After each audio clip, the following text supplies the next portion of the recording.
Hi friends, ఇవాల్టి recipe semi gravy chicken curry. ముందుగా బౌల్లో ఆయిల్ వేసుకొని ఆనియన్ వేసుకోవాలి. మీడియం సైజ్ పీసెస్గా కట్ చేసుకుంది. బాగా ఓసారి కలిపేసుకోవాలి. ట్రాన్స్పరెంట్ అయ్యేంత వరకు బాగా వేయించుకోవాలి. ముందుగా ఫ్రెష్గా కడిగి పెట్టుకున్న 1 kg చికెన్ తీసుకోవాలి. ఈ ఆయిల్లో వేసుకోవాలి. ఈ ఆయిల్లో మొత్తం అంతా వేసుకొని ఓసారి బాగా కలిపేసుకోవాలి. రుచికి సరిపడా ఉప్పు వేసుకొని బాగా కలుపుకోవాలి.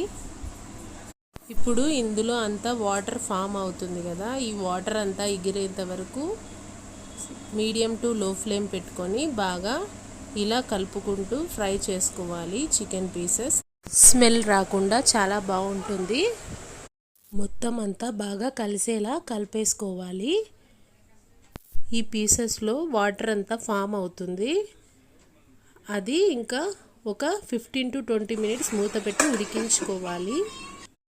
మూత తీసి ఇందులో పసుపు కొద్దిగా వేసుకొని బాగా అంతా కలిసేలా కలుపుకోవాలి.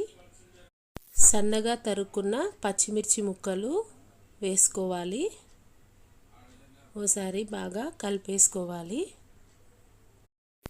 ధనియాల పొడి వేసుకోవాలి. వేసుకున్న తర్వాత సన్నగా తరుక్కున్న టమోటో ముక్కలు వేసుకోవాలి. క్విక్గా ఈజీగా అయిపోవాలంటే ఒకసారి ఇలా ట్రై చేయండి.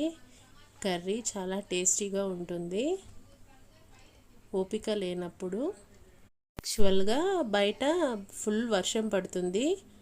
చికెన్ తినాలని క్రేవింగ్స్ ఉంటే చేసుకున్నాము. నెక్స్ట్ ఈ బిర్యానీ దినుసులు పక్కన పెట్టుకోవాలి. రుచికి సరిపడా కారం వేసుకోవాలి. తగినంత బాగా ఓసారి కలిపేసుకోవాలి. ఫ్రెష్గా పౌడర్ చేసుకున్న గరం మసాలా వేసుకోవాలి. వేసుకొని బాగా కలిపేసుకోవాలి. ఇంకా చికెన్ మసాలా వేసుకోవాలి. తర్వాత మొత్తం బాగా కలిసేలా కలుపుకొని ఈ మసాలాస్ అంతా బాగా ముక్కలకి పట్టేలా కలిపేసుకున్న తర్వాత అడుగంటకుండా కొద్దిగా ఇందులో వాటర్ చల్లుకోవాలి. 4 sides కొంచెం వాటర్ పోసుకున్న తర్వాత మూత పెట్టి ఉడికించుకోవాలి. కర్రీ ఆల్మోస్ట్ ఆల్ అయిపోయింది. ఓసారి బాగా కలుపుకున్న తర్వాత సన్నగా తరుక్కున్న కొత్తిమీర వేసుకొని దింపేసుకోవాలి. ఎంతో టేస్టీ అయిన semi gravy chicken curry ready. Next stove ఆపేసి సర్వ్ చేసుకోవడమే. ఇందులోకి కాంబినేషన్గా మేము చపాతీ చేసుకున్నాము నైట్ డిన్నర్లోకి. మీలో ఎంతమందికి చపాతీ ఇంకా చికెన్ కర్రీ కాంబినేషన్ అంటే ఇష్టమో కామెంట్ సెక్షన్లో కామెంట్ చేయండి.